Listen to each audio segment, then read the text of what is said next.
The drink, we're clicking to the environment. We're clicking to the environment. We're drinking to the environment. So what's up, man? This is the Casa de Teddy behind you. Yeah, this is the Casa de Teddy, my studio apartment, which is totally like messy. So just don't look in the background. It's You know what you could really use on that wall over there? One of those. this one or this one. Put one of those up there. Wait, where are you? Are you in your shed or something? No, I'm in my office. Oh, fancy. Yeah, it's all wainscot. Very brown. Cluttered. Nice. I got my pantry right here. Your what? I got my food pantry like right here. Nice. Get my omega-3 Awesome. snacks on. Yeah, to my left is my Canyon board and my Coors Light board. I was over your dad's house the other day. Oh yeah? Yeah, they're selling everything, man. Why I have these two boxes right here, because that's like I didn't even know I had that crap until I went back over there, just like, hey, by the way, you need to take all this stuff. I'm like, I don't even think I can fit any more crap in my apartment, man. But I actually I got rid of like a lot of clothes because I didn't even know I had it, and I'm like, all right, well, package it up, wait for later. So That's awesome. yeah, how you been, man? Busy. Yeah, Yeah? very, very busy. Well, that's good. Yeah, solar's not as busy as it should be, but I've been running around like a lunatic. Well, you do a lot of the maintenance stuff too, though, right? It's all maintenance. I'm getting so many calls, people wanting to take systems off their roofs so they could have their roof redone and then put the solar back up. I don't think we're charging enough money. Cheers, brother. Cheers to the drink. What are you drinking? Actually, I want to give a good shout out to Beach House Brewery. Since they're right down the street from me, they hooked me up with a 6-pack. Oh, nice. No, Everybody hooked me up. Just I found just these bought it from guys. them, so. Ever hear of Red Tank? I have not. How is it? Beautiful, beautiful amber lager. Nice. It's phenomenal. It's so good. Nice. It's got a cool little story here going on the Oh, there you go. Get drunk, give people names. We were watching Hamilton last week, so that's Alexander Hamilton. That's his wife. We got Lafayette over here, and Martin Lawrence. Not Martin Lawrence.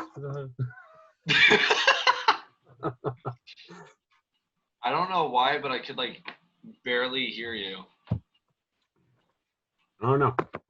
I mean, I could hear you, but it's like, well, it's also because my AC is kind of loud. Turn it up, man. I'm trying. Yeah, that actually, you know what? I'm gonna put my headphones on so I could totally hear you. All right. So give me a second. I can hear you just fine though.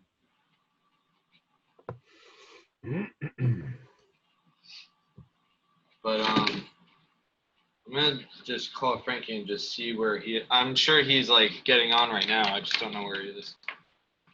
Welcome to the drink, Willie. Thanks for taking a few minutes out of your hectic day, like you were mentioning, and being on the show, man. My pleasure, man. Any chance I get to have a drink with my buddy? I haven't seen you in a while, man. I know, because this whole thing going down. It's COVID universe. Yeah, pretty much. It's like literally the world that we're living in now. So it's like, as my dad and my master Mike once said, you gotta roll with the punches. So, but it looks like you were saying before, you're still working, I'm still working, so we are the fortunate ones. We shut down in February, kind of right as it kind of hit the fan. We shut down for about 2 months, then we came back with just me and a couple other guys, just doing like maybe 1-2 systems a week, and then we slowly brought back more and more guys, and we're like 2, 3, 4 systems a week. Oh, that's good. We're usually up at like 5, 6 systems a week. Right. So two crews of 7 guys each running around banging stuff out. But one of my guys was supposed to come back last Tuesday. Called me up and said, "Yeah, tested positive for Corona. I'm not coming in." Damn. I was like, "No, you stay home." Yeah, definitely stay away. Don't infect everyone else. Oh my god. That's insane, he's feeling man. pretty good. He's feeling pretty good. I talked to him the other day. Oh, that's good. But I've been fortunate enough to only know 2, 3, 4 people now that actually got it. But everybody's fine so far. That's good. Hopefully That's good. They're all pretty young, under 50. So You still got you still have what's his name, Vinny or whatever? oh yeah. Whatever his name is? Yeah, Yeah. he's still there. Nice. Yeah, Rocking out. yeah, we got Chris Carpa's still there. Vinny's there. Ira's there. Did you work there when Francis was there? Francis? Nah. No, probably not. I remember Chris and Ira though, and Vinny. Yeah. But Jake's still unemployed. that stinks. But real quick though, just so for everyone that does not know who the hell you are and everything and what you do, just briefly explain who you are. I'm Will Wiencke. I'm the license holder for NJ Solar Power LLC. We're a quality-based solar company out of Bayville, New Jersey. Very small company. We've been in business for 18 years, I think. I think Bill's been in business for 18 years. 14 of which have been with me. I started working there in 2006, took a small hiatus around 2012, 2013, and came back, and we're still kicking. Yeah. That's me.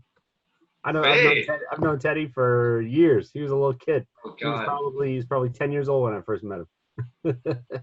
It's been that long. Oh my God. Yeah, we met. I was still in program when you started. I was still in sailing program. God. Yeah, I miss Beachwood. I miss the sailing community though. They're awesome people. No, but it's been really cool helping Bill Hoey run NJ Solar Power. We hooked up with Panasonic Power Systems, and we became a Panasonic Elite panel installer. There's only 22 companies in the nation that hold that title, 4 in the northeast quarter of the country, and we are the only one in New Jersey with that title. So, woo! Take that. So you're kind of a big deal. Kind of. No. No, not at all. Not at all. Not at all. No, we I don't know. We do like maybe 200 jobs a year. The other solar companies, they slam them out. They got like 9, 10 crews running around, but. Hey, you guys are still fighting though. You guys are so couldn't good. run a company like that. I gotta get out on the roof with the guys every now and then. So. Yeah, but you're one of those like, you know, chiefs, one of the leaders that like to go out with everyone. You're not just behind the desk doing blah blah blah, you know, all that kind of stuff. Yeah, today I was blah blah blah blah blah. Well, I mean, I was in the field all week. There's exceptions to the rules, but I was in the field all week sweating my ass off with the guys. Yesterday was insane. I could have wrung my pants out. They were so sweaty. It was disgusting. Terrible. Awful. the humidity's been through the roof, man. It's been horrible. Not even doing anything. Just pouring sweat in the shade. It's disgusting. It's disgusting. Anyway. Dude. So what's it called? So like since you work for an NJ Solar company, since you work for a solar company, like, so I mean, solar has like blown up what for the past decade, 5 years, 10 years probably. No, what? We'll get into that. Okay. Well, I mean, well, while preparing for this, I kind of found some really cool some really cool anecdotes and fun facts, and we're gonna get pretty deep in the weeds on this thing. I mean, hey,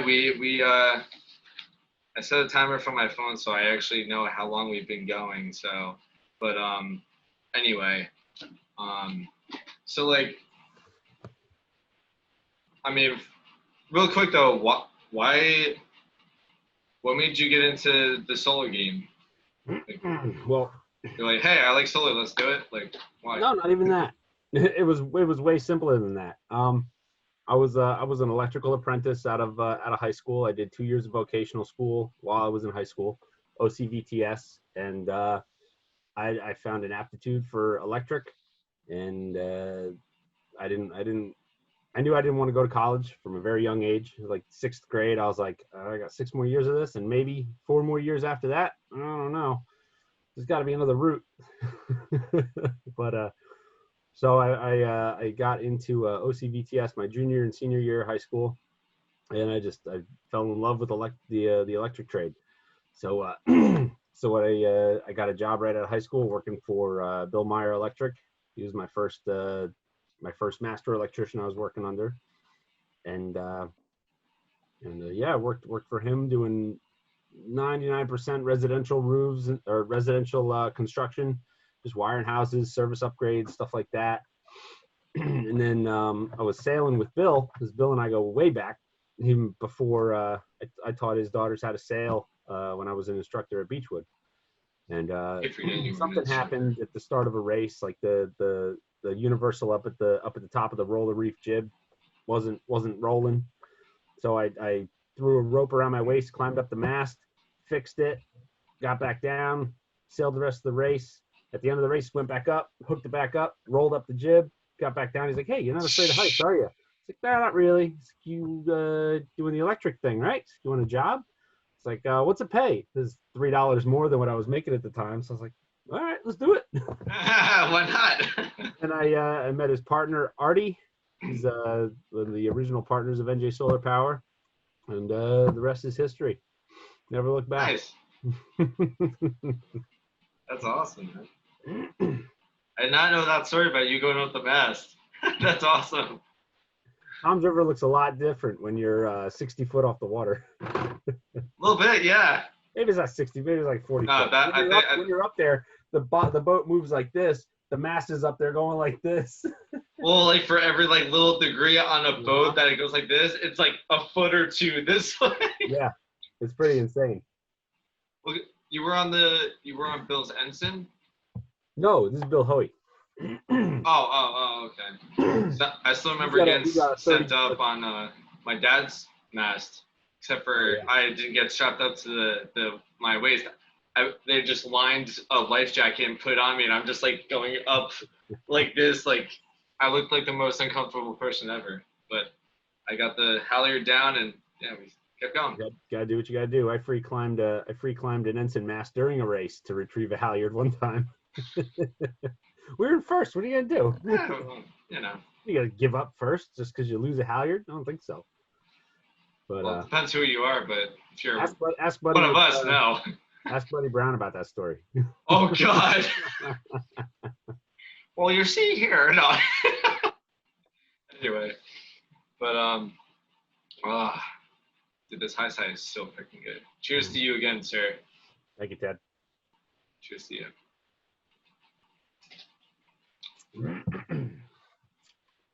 All right, so you've been part of the solar game for a while, a few years, you know. Not your first rodeo. It shocks people. It shocks people when I tell them I've been in the solar business for 14 years.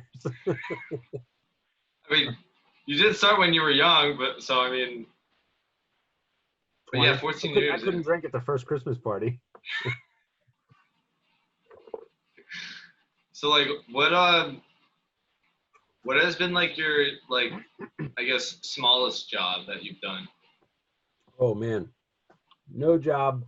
Well, there are jobs that are too small, but we say there's no job that's too small. We've done like 12 panel systems. We've done 15 panel systems on like little garages. People just want to offset like an AC electric bill or something like that. But no, the smallest job we did was 10 panels and it was an add-on to an existing system.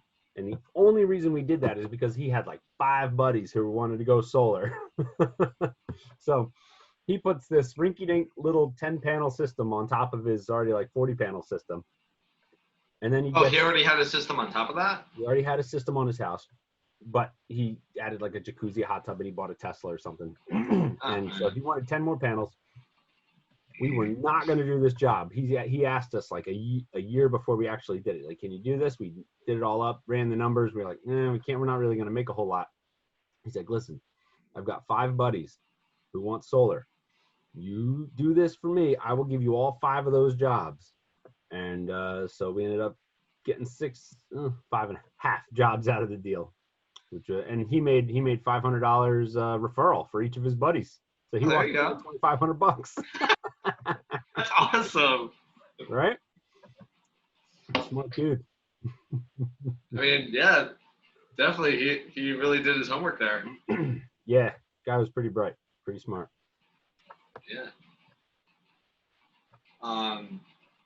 Well, now that that's like the smallest job, what's like the biggest job you've ever done? The biggest job we ever did was was a utility grade project at the Masonic Homes. It's like a charity thing run by the Freemasons or something. I don't necessarily know what they did there. It was a big building. I think it was just like a I don't know how to be PC about this. It's like a poor folks live-in hospital kind of deal. Okay. It was super charitable, but they had huge electric bills, all the money in the world to spend on solar and an investment in solar. So we put up a 2 megawatt ground installation in a soybean field, like a quarter mile away from the building. And the wire run that was going to go to the building from this solar installation would have been almost $250,000, just the wire. So what they did instead was they tied it right into the substation that was outside there. So we had to bring in union electricians to do the work, so we didn't see the big rat outside the work site every day. We had to give them a little piece of the pie. But no, we had four 500K inverters. I could do the math real quick and tell you how many panels there were, but it was a lot. It was a mess. Well, let's do the math. Yeah, really quick. Yeah. You're gonna edit this, right? Yeah. All right. I did. I pre-recorded it, so.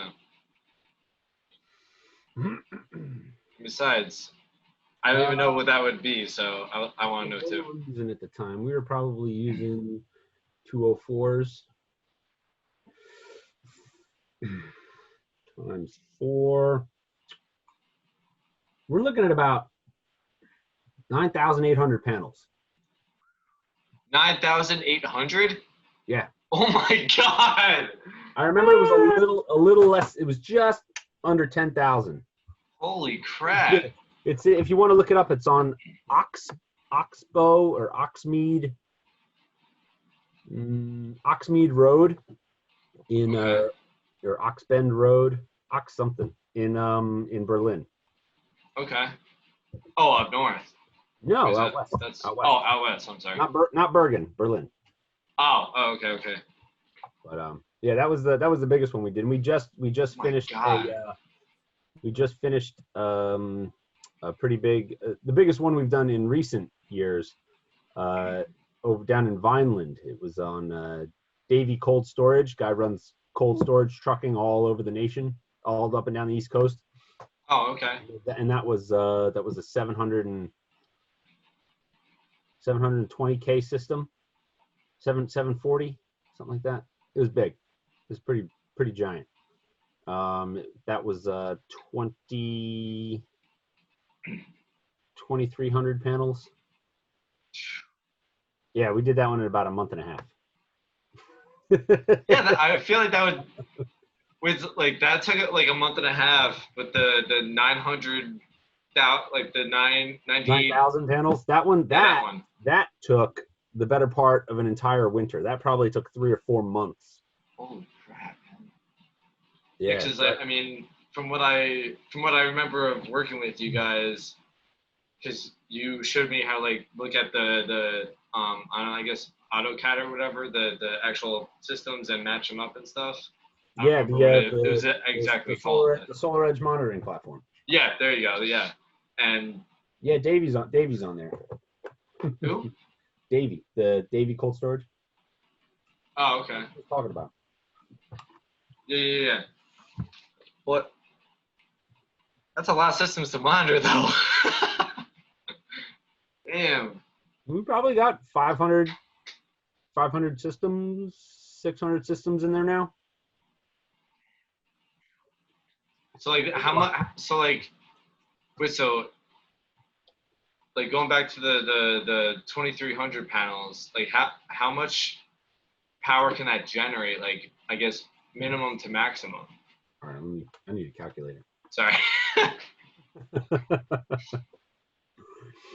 I feel like this is just gonna turn into like a whole math like podcast thing now. Like during that hiatus from NJ Solar, I was bumming around, feeling out different jobs, and I got a job offer from this solar company. I won't mention his name. I was in talking to the boss, and he was like, "So, what'd you do? This, that, and the other thing?" I was like, "Oh yeah, we did this thing." I told him about the Masonic homes, and I told him there were 400 or 500 kVA transformers or inverters, and he was like, "Oh well, how much amperage in AC is that?" And I did the calculation. I was like, "Can you borrow your calculator?" That's like I can't just throw out bull crap numbers. No, that you gotta be specific about that stuff. But then he's like, I don't think that's right. I was like, I did it. I'm pretty sure that's right. But no, I didn't have my license then, but I do now. So don't test me. Hey, you're better with numbers than me. You and my dad are. Oof. I'm good at the simple numbers, not the like, converting like this number into. It's all formulas. It's all formulas. It's the same. Well, yeah, it's probably like plug and chug kind of thing, but just interchange stuff. I was terrible at algebra in high school, but as soon as I had an application for it, it all made sense. But let's dig right into it, man. Now you're ready. So one down. Let's do this thing. Damn. I gotta catch up now. I'm like. Then we got just over. Got a little golden cliff. Oh, there you go. I'm like still like here. But anyway, all right. So then let's dig into like the different kind of panels and stuff. All right. So let's start with the rudimentary stuff. I think let's go through the basics of solar, what solar is, how it's achieved, before we start diving into the manufacturing. Yeah. That's where I was trying to go. Well, Solar 101. Yeah. Let's do a little entry level. All right. Solar energy comes from the sun. Really? Now, if I stop there, it would be a really short meeting. So let's. Yeah, we would have like 15 minutes left. I'm like, all right, well, have fun. See you later. Thanks for coming by. But no, there's this huge nuclear reactor out there called the sun, and what it's basically doing is turning hydrogen into helium by adding electrons, smashing hydrogen atoms together, and creating electrons. Now, when that happens, there's a huge reaction every single time. It's like an atom bomb going off 100 times a second, and and one of the things that gets ejected from that reaction is a photon. And the photon is just a little particle of light. It's not really an electron. It's not a proton. It's not a neutron. It's just a little ball of energy, and that goes jettisoning from the sun, flying past Mercury, Venus, through our atmosphere, and smashes into the Earth. A very minute number of those actually make it to Earth. They go out in 360 degrees by 360 degrees from the sun, every single direction, all day, every day, until the sun burns out. Now, if you're lucky enough, one of those little photons will hit your solar collector.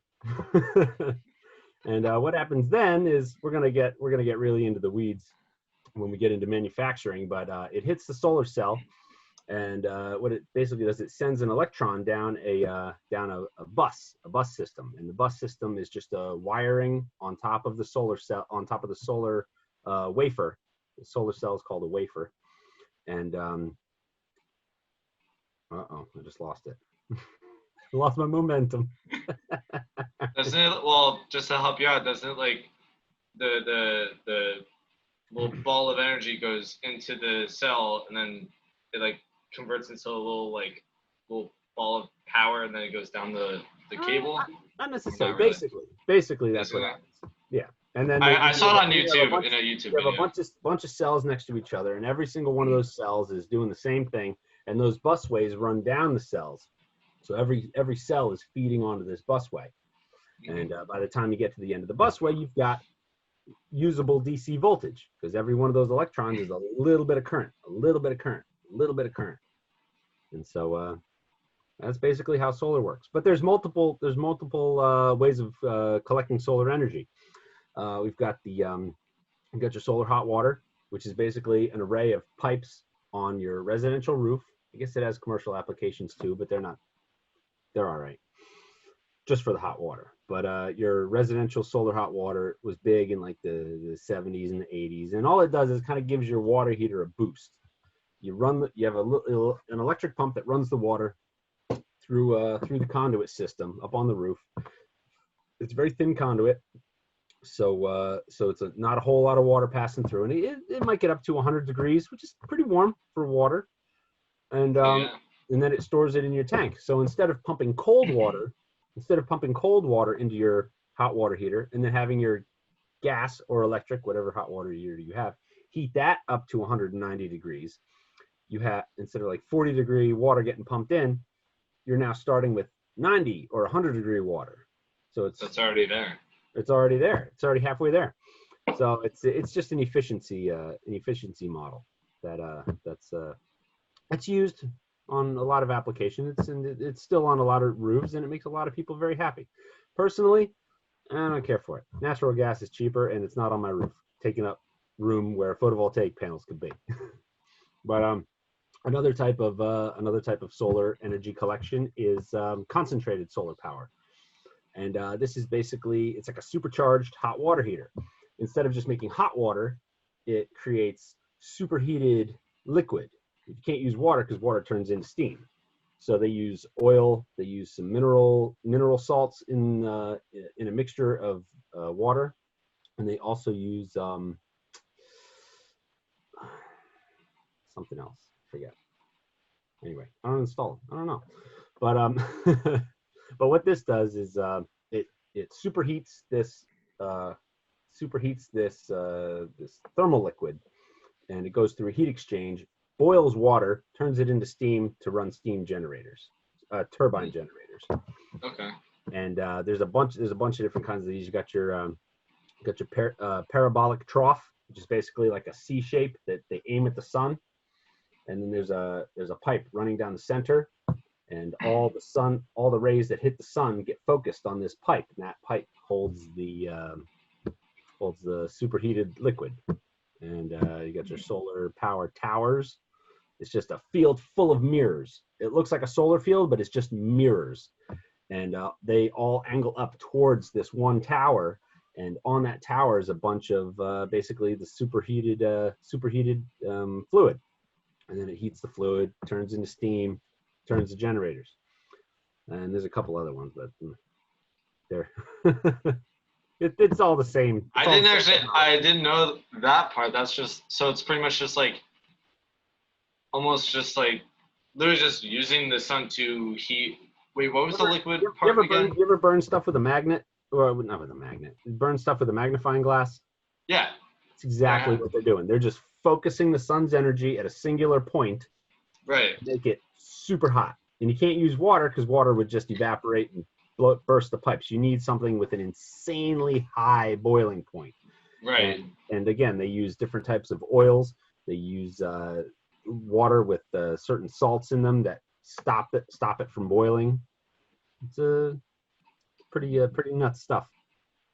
And they got the dish, which is basically a small power tower mixed in with a parabolic mirror. Fun stuff. Like, so you could use those kind of models, designs to also power your home or heat your water up. No, those are utility grade. You're talking about huge thermal power plants with steam powered. Okay. Oh, that isn't there one in Lakewood then? Because I think I pass on the Parkway all the time, like exit like 89. So every time I look to the right, there's like that's a natural gas. I think it's a natural gas power plant. I'm not sure. I'm not sure no, I think that's oh my God, what the hell? It's they use hot steam to create electricity. Yeah. So I think they have huge boilers. Yeah, they have like a good. We should have Googled this. Well, I mean, I'm in front of my computer. I should definitely just Google it. Google it. What I think happens is they've got natural gas boilers that heat up water. It turns it into steam and powers turbine generators. Molecules go like this, and then after a while they go like this really fast. Then pretty much. But essentially, you know, I'm not an expert on those. I'm not either, so I'm not qualified to actually say that. We're both not, but in a nutshell. Yeah. But what we're talking about today, and we're going to dive into the design of today, are what they're called photovoltaic panels, and it doesn't have multiple transfers of energy. It doesn't take the sun, turns it into thermal energy, turns it into potential energy with steam, and then turning it into a turbine energy. It's a photon hitting a panel, an electron goes out. Pretty cool. There's no moving parts. It's virtually maintenance free. And where would you like me to? I got my cheat sheet here. Where would you like me to start next? I want to go into the design and the making of the manufacturing of them. Now that I think we've thoroughly confused your viewers on how the photon turns into an electron. Well, I asked the question because you actually lost me a little bit, but I'm like back on course, so I'm fine now. Hey, if your eyes glass over, just stop me. I'll try to clarify. I'll just be like, what? But I actually did not print that out, so I'm just gonna look back at it quick. And according to my timer thing, we only have like 5 more minutes, but I'm hoping. How long dude? We're gonna be talking. It's for like 40. I know that. However, well, I told you the Zoom meeting is only like 40 minutes. I'm like, this is gonna take a lot longer than 40 minutes. However, start it over again. If we get booted, we'll just jump right back in. No, I know that, but also, I also think that like last time I had Matt on the podcast, and we talked for a good hour and a half, and nothing happened. But I don't know, it's weird. That was like in the middle of the Corona thing. They were waiving that whole 40-minute thing. We had a Beechwood Yacht Club meeting last month, and it ran a little long, and Zoom booted us off. We just jumped right back in. That's all.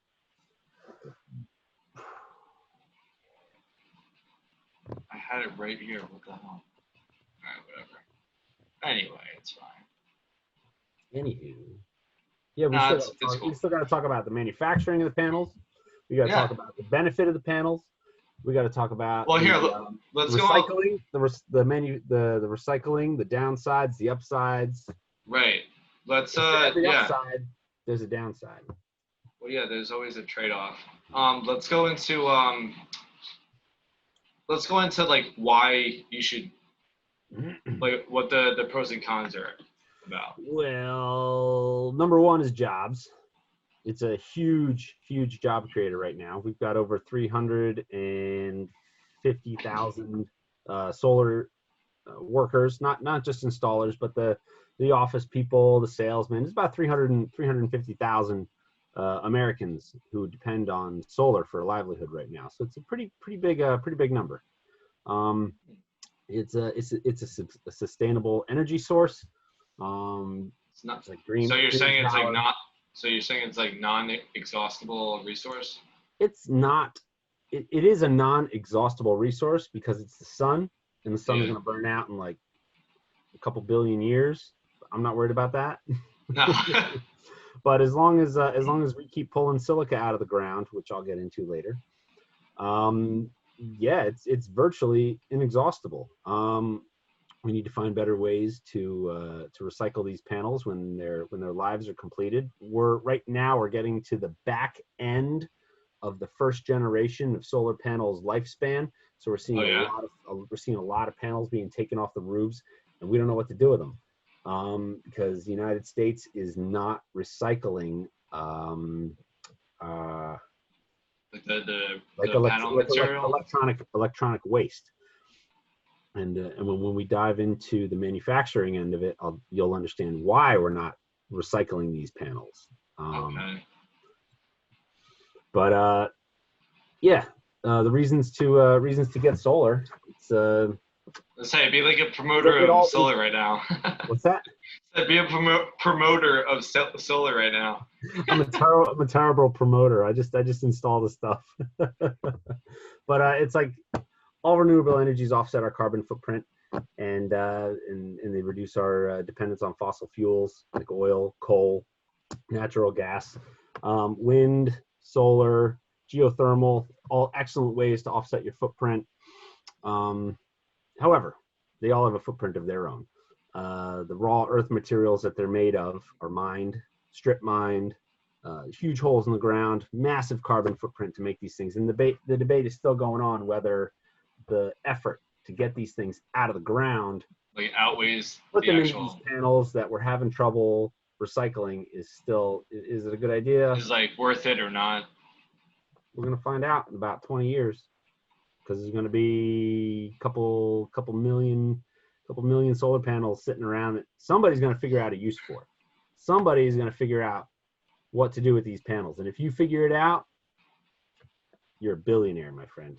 Jeff Bezos. I don't know about that high, but No, I'll be happy with. I'm straight up serious. You find a way to recycle these things and make a profit. That's it. I'll be definitely out of here right now. No, keep that room. Save all your money. Buy an island when you retire. Yeah, right. I'm in the Bahamas or something. Yeah, right. But no, buy a catamaran in the BVI's. But anyway, that's a whole different topic. Wow. All right, well that's gonna. I'm writing that down right now. Find way to recycle Solar panels. Find way to recycle solar panels. My friend was actually talking about that last year. Was it really?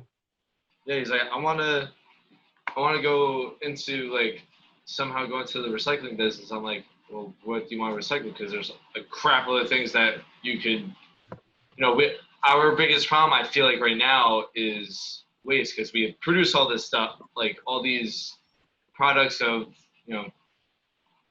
everything. There's a whole number of things, but like we just produce a lot of waste that I feel like is not truly recyclable, especially like with, plastics for one thing and also metal too. Mm-hmm.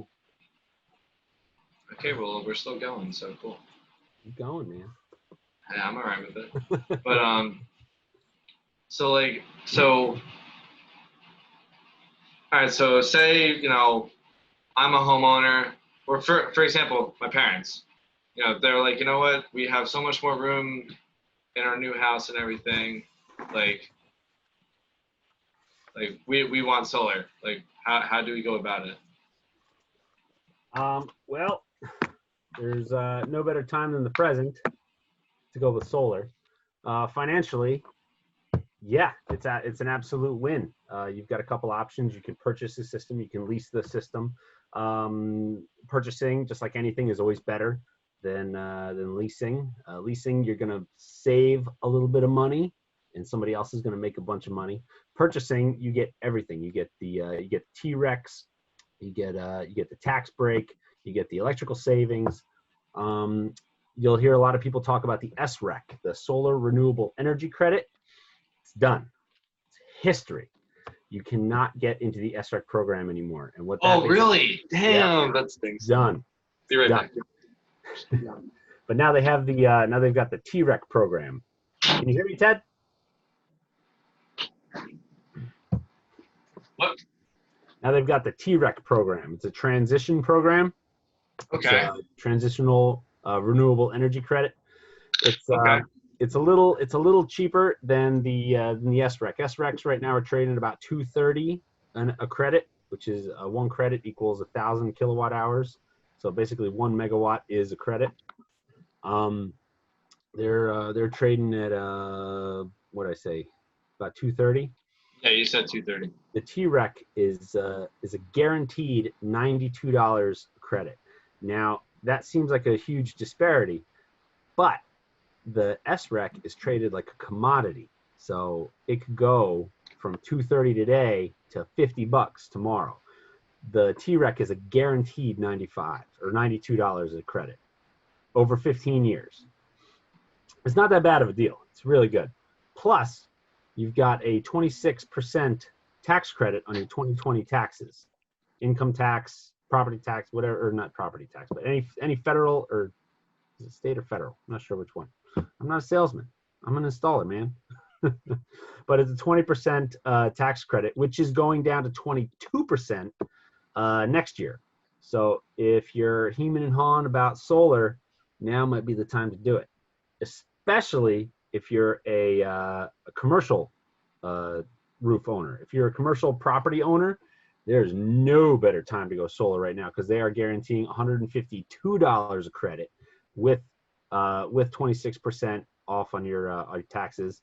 Plus, you can claim 100% of the system depreciation in the first year, which is basically like a bunch of money in your pocket.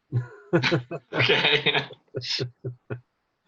Oh, you can see that. I'm like, okay. Everybody had a good year. Everybody had a good year in 2019.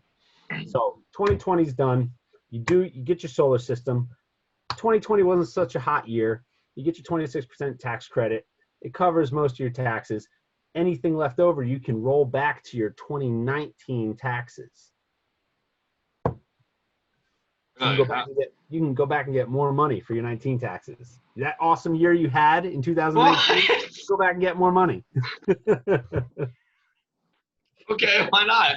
Call NJ Solar Power. We'll tell you how. I can't tell you how. I'll just put the system on your roof. You're the manual labor behind the operation. Just call Billy, or is Mike still there? Alba? Yeah, Mike's still there. Yeah. He's like the #1 salesman there anyway, right? Oh yeah, he sells a bunch of stuff. Frank's catching up to him though. Frank's been knocking at the door. But keep going, Frank. Keep going. Keep going, Mike. But yeah, most of the time we're just getting people installing solar systems who just want a little break on their electric, and they want to try to do something for the environment, which is really cool. That goes to the social aspect. If 2 of your neighbors have solar, you're probably going to be more likely to get solar, and then the guy down the street's going to get it, and then the neighborhood's going to fill up. But unfortunately, the grid can't handle some utility grids can't handle the influx of solar right now, because our utility system is archaic. Because back in the 40s, we had this little thing called World War II, and we didn't see any bombs here on the East Coast, thank God. But yeah. But they didn't destroy our electric grids like Europe and China and Japan and some of Russia, and they got to build their stuff from the ground up in the late 40s and 50s. So they figured out a way to upgrade. Their stuff is about, they planned ahead when they were rebuilding it. Their stuff is probably 40 years ahead of ours. There are places in New York and North Jersey that are working with close to 100-year-old systems. And it's just, as soon as something blows up, they just patch it. As soon as something else blows up, they patch it. Patch. It's a mess. It's disgusting. My buddy works for Amtrak, and he says the stuff he sees downstairs would scare the crap out of you. It's just God. It's insane. it's so sketchy. I'm trying not to use profanity, but it's fucking insane. Crap, there we go. Yeah, no. Oh, Damn. yeah, FCC's gonna get us. FCC doesn't have anything to do with the podcast, do they? You can pretty much say Well, whatever but, I you mean, want. honestly, like from what I found is that I could literally say whatever I want, like, and I As long haven't as- really gotten. As long as What? you're not on like as long as you're not on like a cable television thing, that's. Well, I mean, I'm just on YouTube, so I mean, Oh, you can say there's whatever. ways to get claims, like, Mhm. especially like if you use a certain song. Well, actually, that's Facebook too. Facebook's more anal about it than YouTube. But I mean, other than that, like I'm just doing a podcast and interviewing people. So yeah, it's pretty much open game for now until other people ruin it for everyone else. So Yeah, but that also goes into too much solar. There's no such thing as too much solar if your grid can handle it. Now, a lot of places we're coming up to now, especially in South Jersey, they were purpose built for homes with natural gas heating, with not too many AC loads. They figured the homes were going to pull about an average of 13 amps, not all at the same time, but now you've got a solar system that's pumping out, 32 amps into the grid, and then you've got his neighbor pumping out 32 amps. You got his neighbor pumping out 32 amps. It's all going back into the grid. And I'm talking specifically Vineland Electric, because we've run into more issues with them, not as people. They're fantastic people. They call us whenever the grids open back up, but they have a lot of grids that are shut down right now because there's too much solar. And there really isn't too much solar. There's maybe a fifth of all the houses, not a fifth, 5% of the houses in that area have solar. The grids can't handle it because the switches have never run backwards before, because they were only programmed and designed to run one way. Exactly. They don't know what's really going to happen. So they got to zero it out. And as soon as that switch gets upgraded, they're putting in a much bigger switch that's designed for backfeeding solar. And then they can pump out, they can open up that grid, and you can put in many more solar systems up until that grid's full again. right. But we're starting to run into packed grids, and we have to put in smaller systems, smaller output systems, but larger systems on a smaller inverter. It's oversizing DC, so it's basically putting like a supercharged V8 in a Chevy Chevelle. So just for me, DC meaning like direct current, correct? Direct current, yeah. Okay, just want to make sure. Yeah, they have I caps. sometimes get confused on what all that means, because I know AC is alternate current, but DC, yeah, all right, that makes sense. Cool. Yeah, when the grid shut down, it's because the AC current is too high, and the AC to DC ratio is like 92%. So if you've got a 5K system, you're probably putting out 4.6 kW AC, and yeah, the grids can only handle so much of that. If your buddy, the next guy down the street, they all have it. It's a bright sunny day. Everyone's at work. Air conditioners are on a little higher than usual because nobody's home. All those houses are just pumping into the grid. It's got nowhere to go. It's got to go down the street to the substation. Oh, substation is not big enough. You don't want it to blow up, because that's $100,000 job right there that your municipality doesn't want to pay for. No, not really. No, that's insane though, because like I mean, correct me if I'm wrong. Well, actually, I'm just gonna ask you, because the past especially in New Jersey, the past I don't know, month pretty much, it's just been hot and humid every single day. It's been hitting like 90 to like almost 100, but it's also been like very humid. Does like humidity play a factor in how much solar can be generated, or no? Solar photovoltaic electrics is like anything else. It has to fight with a few factors. One of those factors is resistance, and the hotter a conductor is, the more resistance it has, and the more resistance the electrons have to flowing down that conductor. So the hotter it is, sun might be beating down on somebody's house. You think that's great for solar? Mm-mm. Solar wants nice cool temperatures, clear skies, like early fall or late fall and early spring. when the sun's getting up a little higher, not down at the horizon, that's when you see your huge solar numbers. You make a lot of solar in the late fall and early spring. It's just like printing money. Wait, like, because I mean, I'm only asking just because, like, you would figure that during the summer when it's like hot as hell, you know, you would be like, okay, like this would be perfect for, you know, my electric bill to be like, you know, cashing back, you know. The resistance is through the roof. Now, Okay. little product placement. Panasonic HIT modules have the greatest heat threshold for production. So when see you have your curve, temperature curve goes up, up, up, up, up, up, up. When you hit a certain temperature, it starts to plateau, and then starts to go down the hotter that temperature gets. Panasonic's keeps going up. I don't know how they do it, but it keeps going up. It's like Singular raising the bar when it was a thing. That's a dated reference, man. I know. Sorry, just these references come to my mind, like whatever. But so then, with like, I totally forgot what I was about to ask. Okay, cool. It tends to happen 2 years in. No, Oh. I'm fine, I swear. But okay, so then like, actually no, I do remember it. So you're saying that the best, I guess, solar generation is spring and fall, right? Mhm. Or like late spring, late fall, correct? Yep. So then, I do remember you. Well, at least I've seen some pictures of you doing it. Where what's the gadget that like pretty much measures like when the sun is like the hottest in the rotation? The solometric tool. It's called Okay. the sun eye. It's called the sun eye. Okay. And what it does is you have to, in order to register your system with the state, they require 4 pictures for each array on the system. So if you have 4 arrays, you need to take 16 of these pictures. It's kind of ridiculous, but they just want to make sure that you're going to produce the numbers that you say you're going to produce. What it does, it's a fisheye lens that takes a picture up away from the system towards the sky.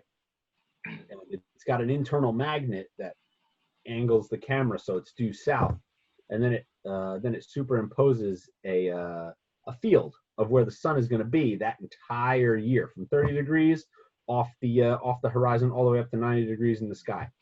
Okay. And what it does is it basically maps out, like if you have a tree over here and your curve goes over here, that tree that's inside that curve will become a different color, and the internal computer does an algorithm and tells you how much percentage of the annual solar irradiance is going to miss that array because of the tree. Does that make any sense? Yeah. No, So I get if you that. got a tree here and a tree here, and you've only got this much of a window for solar, you might go out in your backyard and look at your roof at noon and be like, my roof is great for solar. But you don't go out in your backyard and look at it at 5 o'clock at night. You don't go out and look at it at 8 in the morning.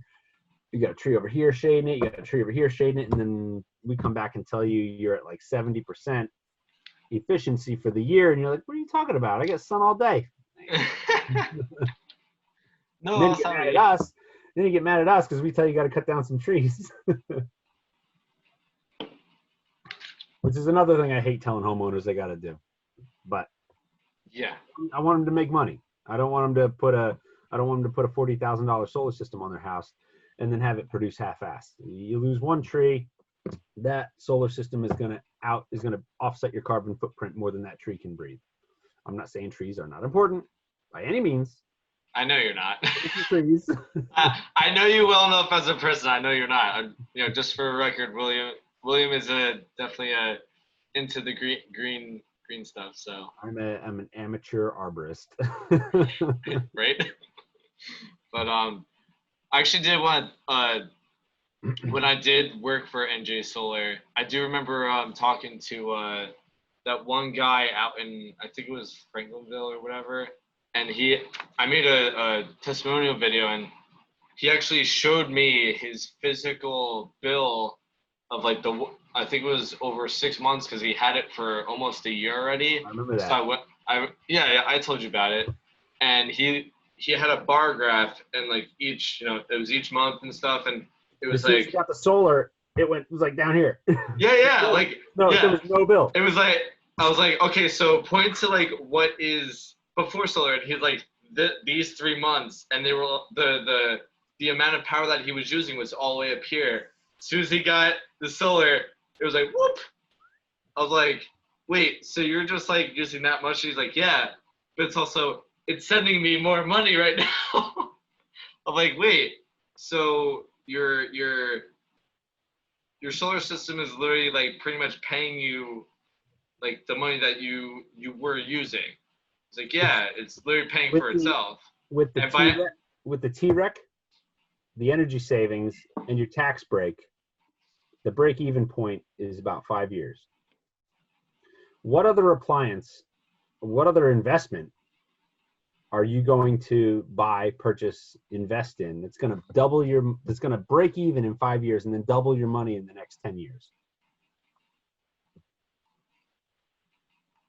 I don't know. I can't think of one. I don't know. Unless you bought Bitcoin or something, and then in that case. Well, I mean that's a different field there, but I mean, hey, good for you, man. I know a few Bitcoin traders, but that's beside the point. But and just for the record, I'm not promoting. I mean, I am promoting solar, but I'm just literally just trying to educate everyone and even myself on the more upgraded benefits, the updated benefits of solar and everything. So you better edit the hell out of this, because I feel like we're just blathering on and on. I mean, that's kind of what like I don't like with my podcast. I don't want to just be like shooting out information like just scripted. I like it to be a conversation. Like we are BSing, but we're also like you're teaching me a lot right now. So I mean, I'm okay with it. If other people are not okay with it, then click out of here. I don't know, but I don't know. I'm just a fan of solar. When I get a house, hopefully I can put on solar too. But huh? Give me a call. We'll hook you up. You're gonna be the first one I call anyway. So who can I call that does solar? What salesman's gonna give me the best deal? I don't know. Anyway, but all right, so then going on the bill, I don't remember his name, and anyway, for the show anyway, I'm not gonna mention his name, but yeah, like soon as he got solar, it dropped right down. It was insane, and then he pretty much said that the only maintenance he had to do was during the winter, he would just have to kind of shake the snow off the panels, but besides that, it was quiet as a whistle. It was quiet. I bought one of those. I bought one of those roof scrapers for my system. My system. You have a system too. I only got like a little 18 panels. Good panels, but yeah, I just got like it's just a little scoop. You go up there, you pull the bottom row off, pull the next row off, and by the time you get to like the third row, it all just avalanches down. You just gotta get out of the way. You'd be buried in your backyard. They'll find you in spring. Just get ready, call Callie your dog, just be like, Callie. No, that actually might hurt her. I'm not sure. She's a great dog. Anyway, as long as it was fluffy snow. Yeah. Fluffy, not like pounds of snow. We did a job. Speaking of snow falling off the roofs, we did a job 2008, Aspen Ice up in Randolph. Oh man, it was like a football size field of solar panels. It's 2,000. No, it was 1,980. I remember it was 20 panels short of 2,000 panels. Dead even. Damn.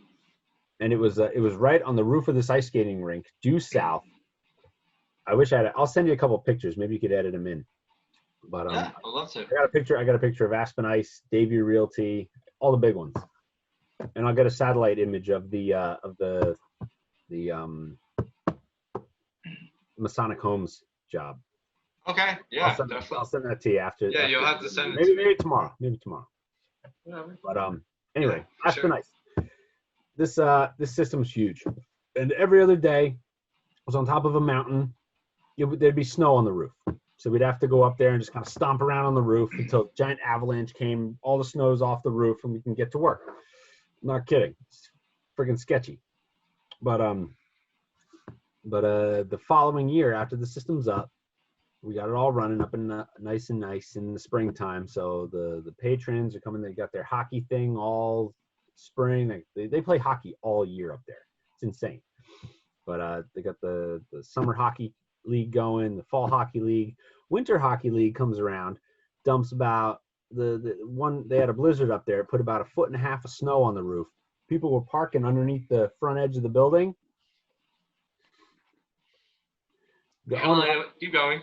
The owner had an insurance claim for like $8,000 for windshields and hoods.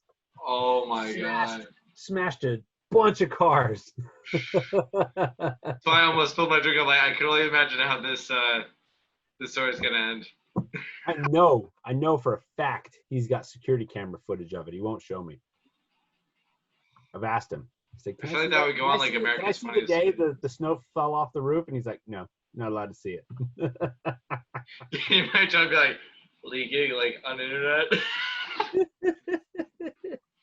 Go here, guys. We also install snow guard to stop this from happening. Just like, in case you were wondering, here's a car. Give me a call. Wait, you guys install snow guard? What is that? It's just it's install the solar system, and there's gaps between the panels going up the roof. So you fit these brackets in, and they have a bar that runs across. And what it does, it kind of breaks up the snow as it's coming off, so you don't get. Oh, that's a good idea. But it kind of just trickles down on you. It doesn't come down as like an avalanche of ice sheets. Yeah, because that's not fun. That'll kill you. Yeah, it could. Yeah. Could hurt you / kill you. Yeah, exactly. If it falls from high enough, it'll knock you on the ground and bury you in snow, and they'll find you in April. God. Yeah, that's not fun. But crap, man. Yeah, we've been doing this for almost an hour. Woohoo! Where were we? Well, we went from. Hey, do you want to know how these things are made? Yes, I do. Wait. All right, so because I feel like this is gonna be a whole nother like 45-minute discussion or whatever. So. No, I'll rip through it. All right, I was gonna just kind of like cut to a commercial kind of thing, but all right, keep going. Cut to a commercial. All Who's right. your sponsor? I don't have. Oh, actually, no, I do have a sponsor. Where is my? I don't have it anymore. I ate it all. They're not just sponsor anymore. No, it's actually my friend Casey. She runs a brittle company, or business rather. Just launched like a year ago, and then all of a sudden this stuff hit. So she's been doing good though. She's been selling out a lot at the farmers markets. But awesome. Her company is called My Brittle LLC. It's a gourmet peanut brittle. Nice. And believe it or not, it does not stick to your teeth. Just fair warning right now, does not stick to your teeth, because I've heard many times that a lot of brittles do stick to your teeth. What farmer's market is she at? I'd like to get some of that. I actually go to Brick Farmers Market. She's there almost every Saturday. Where is it? It's at Windward Park or whatever. I know where Windward Park is. Yeah, it's right off of 88 in Bricktown. All right, cool. Yeah, go there. It's called My Brittle. Love me some peanut brittle. Right? No, like, honestly, so many people I've asked, like when I was, helping her out, like they're like, "Oh my god, I love peanut brittle," and I actually gave a few samples to my housemates. They're like, "Oh my god, this is so good." But she also made a few. She went through this whole 10-week challenge, but anyway, flavor challenge. But anyway, it doesn't stick. It's vegan, and it's a nice dessert. And the way I describe it, because I've obviously tried it, it's almost like take like a crunch bar, like that texture, that crunchiness. But then on the inside, it's like nice and like tasty and like a little bit more gooey. Oh, it's delicious. So yeah, it definitely makes for a good holiday treat, or just a treat in general with some of your buddies and stuff. But yeah, if you go to mybrittle.com and enter in the promo code DRINKSUST, that is DRINKSUST at checkout, you get $3 off. So do it and have fun. So while you're at it, go to njsolarpower.com or call 732-269-0308 for a solar estimate today. steal my thunder, man. No. No, but seriously, huge shout out to NJ Solar Power. Huge shout out to My Brittle LLC, and also huge shout out because Beach House Brewery is awesome. Beach House Brewery beer, specifically High Side, because that's what I'm drinking right now. It's freaking awesome. Send me some, man. I'd be drinking that. Yeah, it's a blonde ale. I thought it was. Yeah, it's a blonde ale, and also the beer Lighthouse is good too. Lighthouse, sorry. But yeah. Hello everyone. Thank you for watching The Drink Sustainability. Warning. As you watch the show, be sure to clink at your own risk. Drinks may not appear the way that they seem.